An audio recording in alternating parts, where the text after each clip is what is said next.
It's not just mine, his or her house. This is our house.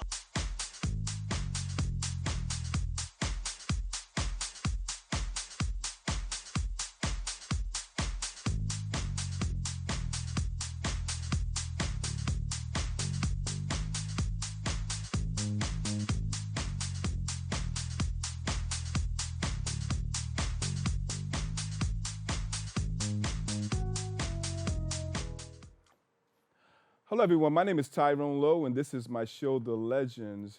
I want to thank everybody that actually subscribes to my show and show me love.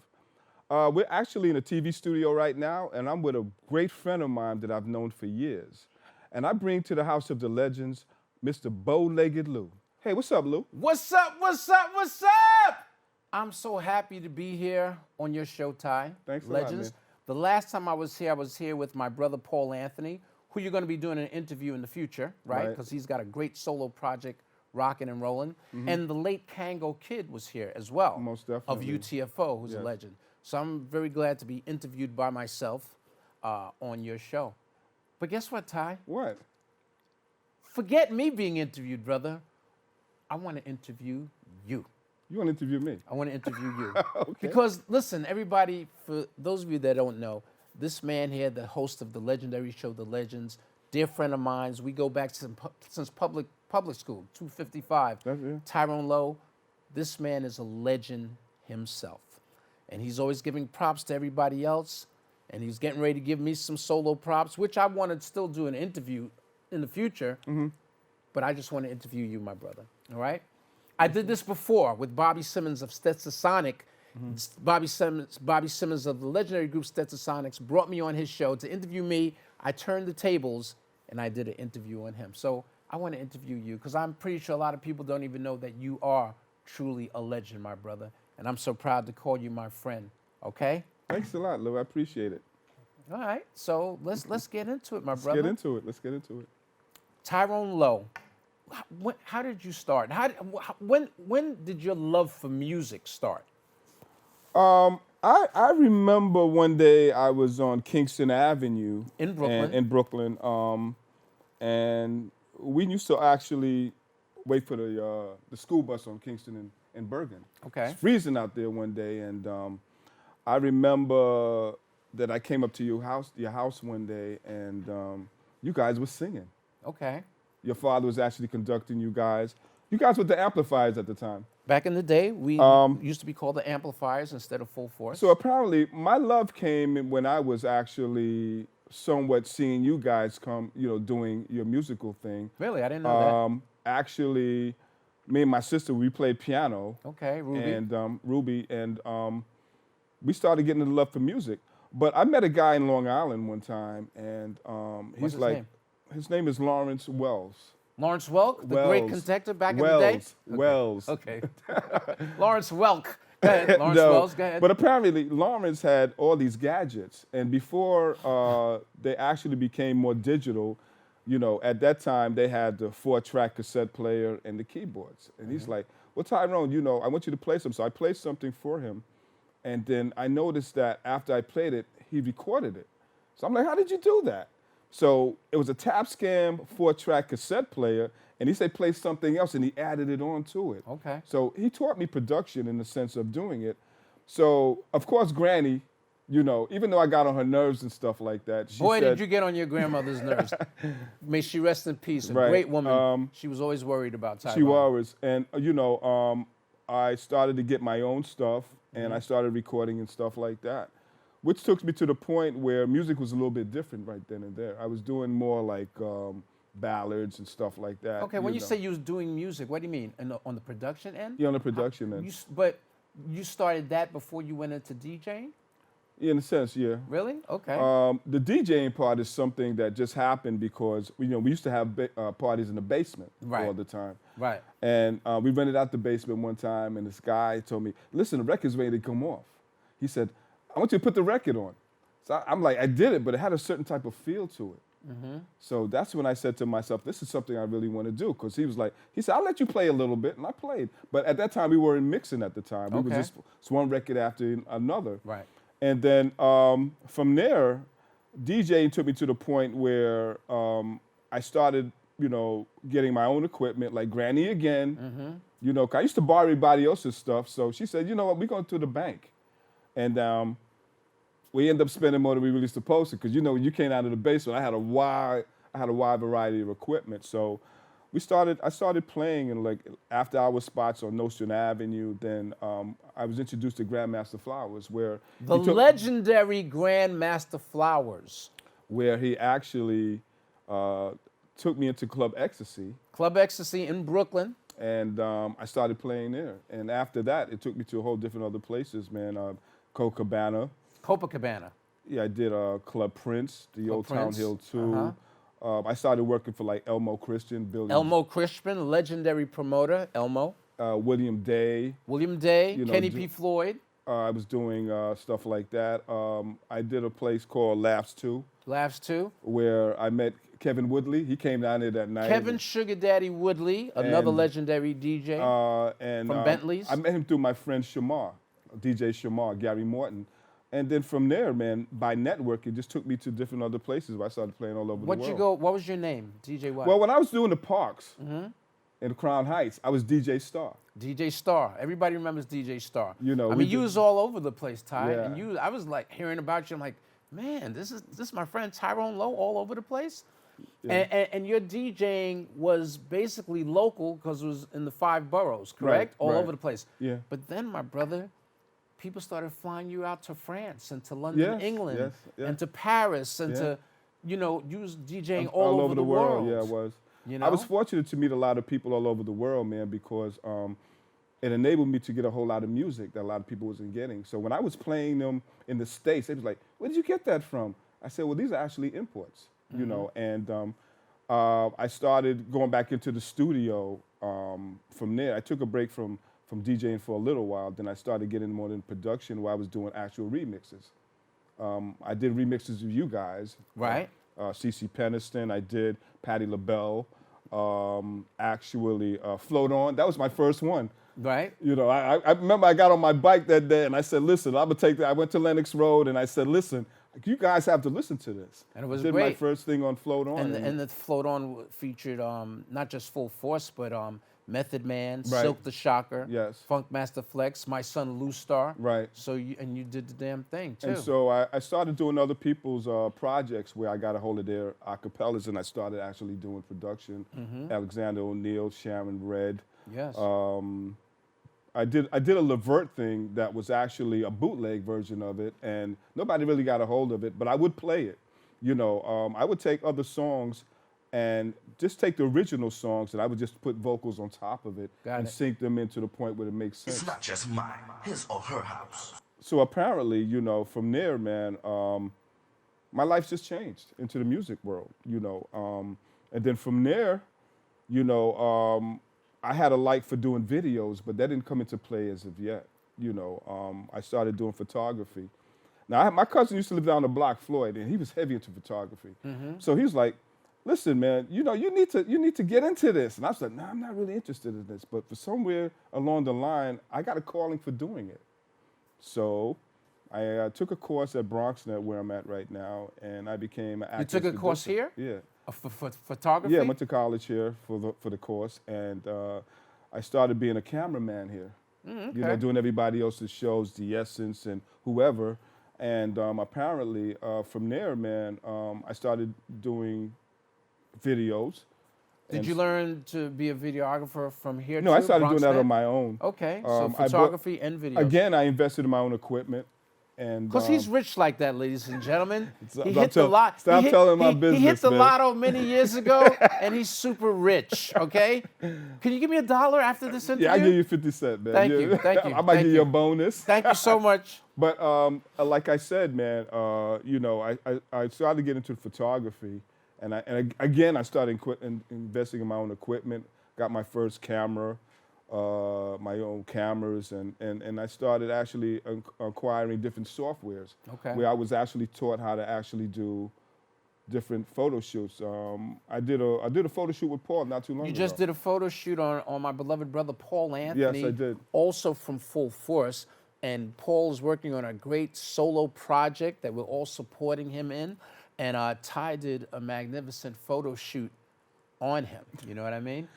And so, like I said, man, all this came from, dealing with changing my life around. Because my life wasn't always grand. I mean, I got stories, but go ahead. it's no big deal to everybody. Everybody had a dark side in life, Of course. I did the drug scene, and stuff like that. And then I finally turned my life around, and that's where your mother and father comes in Right. a sense. They hit it pretty well from you guys. It's no big deal now after 33 years. Your father used to work across the street in the nursing home where he was a cook. Yes. And he used to come out there May and he sit rest on in my peace. stoop for hours. You guys was on tour, and he would tell me, Tyrone, da da da da. Because my grandma used to tell him, Right. you need to, how Granny was. Of course. You need to tell Talk him to some- Tyrone. Talk Talk to Tyrone for me, so please. I She used said tell to me that myself, too. so when I got myself together, man, I came back out, and the first thing that really inspired me was my records. I had a serious record collection. And from there, man, I started doing other things, and I started playing in the clubs again and stuff. And they had suggested for me not to do the clubs because of the drinking and stuff, but it never stopped me. Just my love for music. Right. Right. So I'm like, if I'm gonna prolong this, I know what I gotta do in my life, so. And from there, man, it's taken me to where I'm at right now, where I'm actually shooting music videos. I got my show, The Legends. The legends, right here. And I'm incorporating some new other stuff too. Me and B, which is his brother, from Full Force. Be Fine, also from Full. Let me tell you something about my brothers. It's 6 members of Full Force. Baby Jerry, Shach, and Kurt, and my brothers Paul Anthony, Be Fine, and myself. We played the Three Bullies in House Party. I'ma kick your freaking ass. The crazy movie, celebrating 33 years, by the way. And before we finish that up, Ty, which I'm so proud of you, and that's why I say Tyrone Lowe is a legend himself. DJ Star, a legend. Everybody knew about DJ Star, from Grandmaster Flash, from Funk Flex. I mean, Ty has a legendary status with him. And I just also want you guys to know, because this is your host of the Legends, he's just a great person as well. He's a great person. It's one thing to be talented. I always say, it's great to be important, but it's important to be great. No, my bad. It's nice to be important, but it's important to be nice. That's what I meant to say. And Tyrone Lowe has always, he's always supported us as a group, even when we were first starting out. He always supported and always checked on my beloved mother, who's 86 years old now, and she has dementia. She's going through her health treatments, but before things got a little progressively down with her, Ty would always call her up on the phone just to talk to her and Yeah, say that was my hi. gambling that was my gambling partner. But listen, As far as the slots, and my we're father too. So he's a great person. But as right well. now we're gonna take a little break. What break? And we'll be right back. You got to go to the bathroom. You got to pee. Stay tuned. It's not just mine, his or her house. This is our house.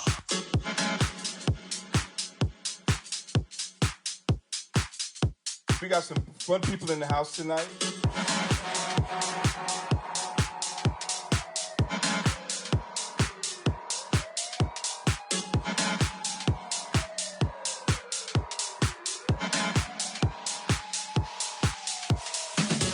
This is our. For the love of house, The dynamic for the soul love of sound beats, of for the love of DJ dance. Tyrone Lowe.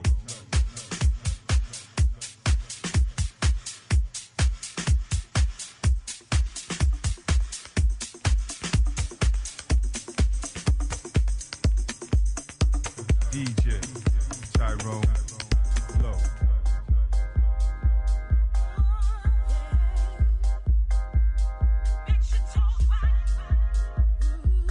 DJ Tyrone Lowe. That's nice, nice, nice, nice, nice, DJ Tyrone Lowe. The dynamic soul sounds of DJ Tyrone Lowe. And we're back. We are back. You're not the host today. Okay. We are back. And listen, we had got cut off because Ty had to go to a commercial. See, I don't know about when the commercials and the promos come in, but what I wanted to say before we rushed into it, about him being a great person. He always checked on my mom and my father, and may he rest in peace. Ty would come there and check on my father and actually pray. He gives great prayers. I mean, when he said, "Hey Lou, let us pray," I said, "Okay, you're gonna pray?" Yeah. And he did a crazy prayer that was so positive, and I'll never forget that, Ty. I'll never forget that. And we did a farewell. We did a show at my father's nursing home, and Ty came over there, and he was like the engineer, helping to run stuff there as well. I mean, we had to pay him $10,000 for that, but what you gonna do? No, that's just a joke. So listen, continuing on with your career, I just want to backtrack a little bit. So some of your influences. Who are some of your influences besides Grandmaster Flowers, the legendary Grandmaster Flowers? Maboya. Okay. From back in the days. Can you tell us who's Maboya was like one of the legendary DJs back in the days. House DJ or regular DJ? He was a regular DJ. Okay. He did things like Grandmaster Flash. He did Grandmaster Flowers. He did Reeves Beach. Okay. Yeah. In the summertime. Huge. Yeah. Reese's That's like Beach. way back in the days where I used to actually look at these guys and like, I want to be like them They one day. inspired you. Yeah. Charisma Funk. Okay. He had Sassoir. I used to go up there and check him out with my boy Tyrone, DJ Blue. Okay. Just upcoming.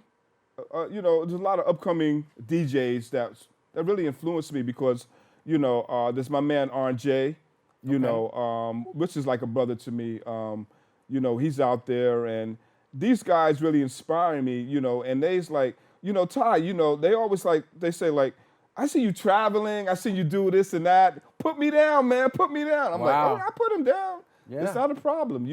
I learned that in this this field of entertainment, period, whether it's DJing, acting, whatever, you can't have a selfish spirit, man. That's right. Having a selfish spirit, it doesn't give you longevity, because the first thing the person's going to say to you is, I need to first. They say basic approach is the first approach of anybody, but if you have a good spirit towards everybody, man, you'll keep working. You start going to places. You have a problem networking. They won't look at you in a negative image.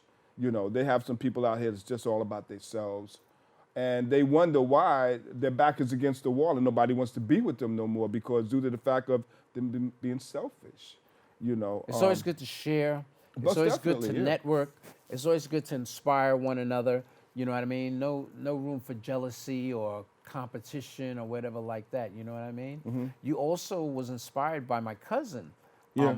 Irving Boycell. Irving. Could you say a Right. little bit about Irving? Because Irving Boycell. I used to go to a lot of Irving's basement parties. I'm like, man, look at Irving. And I used to just be amazed, Me and Irving met together. Of course, I wanna say to Manny, rest in peace. May Manny He rest went in to- peace. That's which is, Irving's brother, and my right, cousin as well. I got with Irving, through the years, and we did a lot of parties together, man. We did Long Island University. Every week we were working and doing stuff like that. So when you say y'all did it, was Irving DJing too? No, or he was wasn't Irving DJing. He was the promoter. Well, he had the equipment. Okay, he had at the the time. equipment, and you was the DJ. I was a DJ. Okay, and got it. we would then we started renting out different places and have nice party. We had a punk party right on Fulton and Throop, and we packed the house. Wow, really? Right on Fulton Street. A punk party. We had a punk party. We had a Wow. punk rock party, Nice. and then from there I fell off and I did my own thing. I started traveling again, and I started doing that, and I started doing this, and getting into more production. Got it. And then I got into the more of the video phase, because I really wanted to get into that. What's his name? Herb Williams, I believe. Hype Williams was one of my mentors for doing videos. Hype Williams, okay, great. And I used to sit down and the watch him. legendary Hype Williams. And I used to sit down and watch him. And I said, you know what? I want to do this. So then again, I started doing my homework again, and things started to change in the course of the video field, and everybody started, instead of being manual, everybody was doing video softwares now. Okay. So I invested in doing that, and I would sit down all day and do that. I learned that here at BronxNet too. How to do, how to adjust to your timelines and add different things and edit it, and stuff like that. So now I'm doing that. I'm shooting music videos. Right now, me and B Fine from Full Force, we have a video production center in his basement right now, where I incorporate all my cameras and stuff like that. We also have a podcast studio. We have a recording studio down there. A green screen as big as a handball court. Right. And we're getting ready to do some things down there. I'm still putting more equipment down there. We're going to be doing podcasts like Allure and stuff like The that. female group Allura, who had a And, big smash record with All Cried Out, Right. which was produced by Mariah Carey and written by Full Force. You know, that's what we're doing right Three now. talented ladies. You know, Brian made a valid point one time when we was talking. He says, you know, people in the 50s should really be acknowledged for the things that they can actually utilize. So I thought about that. He said, you know, these young cats be thinking because we're 50, in our 50s or 60s, that we still can't do stuff. He said, Ty, we need to show them that we can still do this, you know.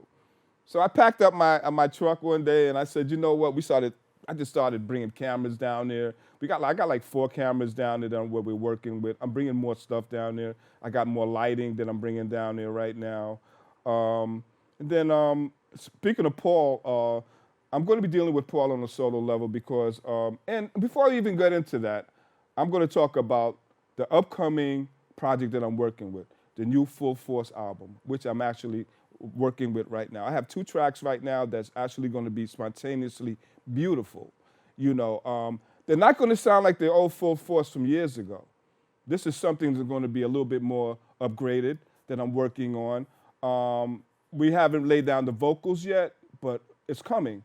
And this is something that I said to myself, you know, I've been around these guys all my life, man, and everybody's been producing them, and they've been producing people. I said, let me get a shot at it. So we were all sitting down in B's house one morning, and I said, you know, I'm gonna do a Full Force album. B was like, you for real, Ty? I said, yeah, I'm gonna do it, and I'm starting to do it. So y'all look out for that. It's coming. And we're very honored for Tyrone to do the damn thing with us, you know? I mean, I see all the work that he does with others. I hope he don't mess us up. So I'm going to just stay positive with him. Nah, well, you know, I get the first millions first. You know what I mean? I want to. You get the first millions first. You already got millions, damn it.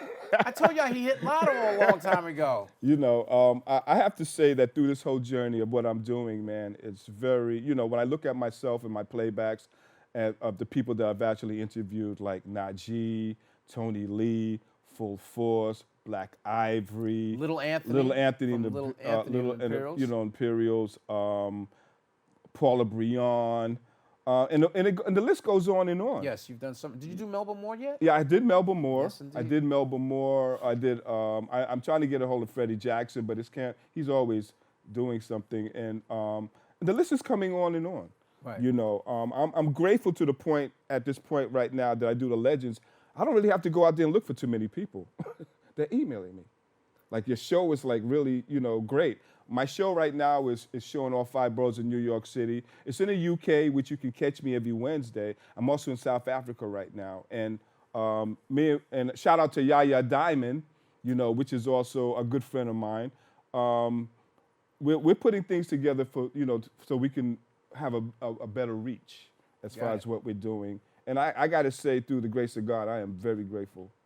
You know, and this right here is like I'm very grateful because I never thought that I'd be sitting here with my buddy Lou and he wants to interview me. Yes, you know. man. I think it's important because sometimes you have a lot of these people that have shows and they're interviewing so many people, but they themselves have legendary fiber also. And I know Tyrone has legendary fiber, and I always say that. And so I'm just honored to be conducting the interview and you sharing your life story to a lot of your fans out there as well, you know? You know, I remember growing up gravitating to you guys because I was the only guy in the house. You know what I'm saying? It was only my grandmother, my aunt, and my sister. Right. You know, and being that you guys were only like brothers to me, being boys, I gravitated to you guys a whole lot.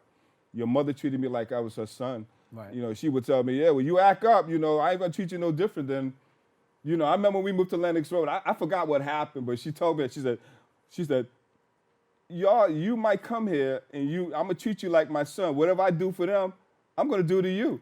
So I said, you know what, I'm gonna back up. That's right. Because Mama George was not a joke. You know what I'm saying? And like I said, I'm grateful. You know, life sometimes takes a turn, you know, and you have to say to yourself, you know, you have to pray and say to yourself, well, listen, I went through this, but I don't want my kids to go through what I went through. Right. You know, I try to be a prime example to. How many children you have, Ty? I have 5 kids. I have 13 great-grands, and I have 4 great-grands. 13 great-grands? No, 4 great-grands. Oh, 4 great-grands and 13 grands. Yeah. Wow. You okay. know, God bless. I'm like a spotlight to every one of them. They God see what bless. I do. I'm a prime example of, you know, and I think by me being a prime example to them, you know, they should be okay. You know, they always say to me, well, the majority of them, he's a little one, I want to be like you, granddaddy. And I'm like, That's nice. you know, I'm there for all the birthday parties, all the birthdays. I do my job as being a grandfather, man. So you're a responsible grandfather. Very responsible. And you're a responsible father. Very much. That's you know, I right. mean, all my kids' lives, they love me. I love them, especially my daughters. They like, if I'm in a relationship with them, they oversee it. If they don't like her, they're going to tell me straight up, she's not for you. You know, and before we do that, we got to shout out to Donna because Donna said, I got to give you a shout out. Donna, here's your shout out, okay? You told me not to even mention Donna because you have like 15 girlfriends on the side.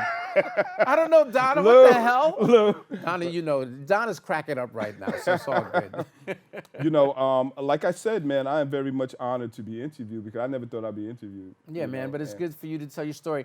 Earlier, when I was asked, you was naming some of your influences as far as DJs, and you mentioned, and I said to you, so was you like a regular DJ? You say he was a regular DJ. Just to clarify that to everybody out there, when I said regular DJ, I mean no DJ is regular, but I meant because he loves house music, which we didn't talk about yet, and I didn't know if he was a house DJ, because Ty form of music that he loves the most is house music. He could DJ any type of music you want. You know, like you heard him and my cousin Irby had a punk fest thing in Brooklyn, but he loves house music. So that's why I said, is it a regular DJ or a house music DJ? What got you to Well, have your love for house music? I remember one day when Streetwise Records was having a showcase at Arthur Baker. Arthur Baker, the legendary Arthur Baker. And I went up producer. there for the first time, and Colonel Abrams was there. Colonel Abrams, legendary artist. They played Music is the Answer. And I was Yes. like, boom, da, boom, boom, boom, boom. I was like, wow, this is Now, would you call incredible. that house music or house R&B? It was like a form, the intro of house music, because after that, it was different other artists that made it into house music. Okay. That was like the raw version of it. Okay. You know, and I started from there, man. I started going into, you know, different phases of music. But we have to wrap it up, Lou, right now, you know, and you can check me out on Mixcloud, SoundCloud, you know, I play for LWR every Thursday and Saturday, and these are things that I do.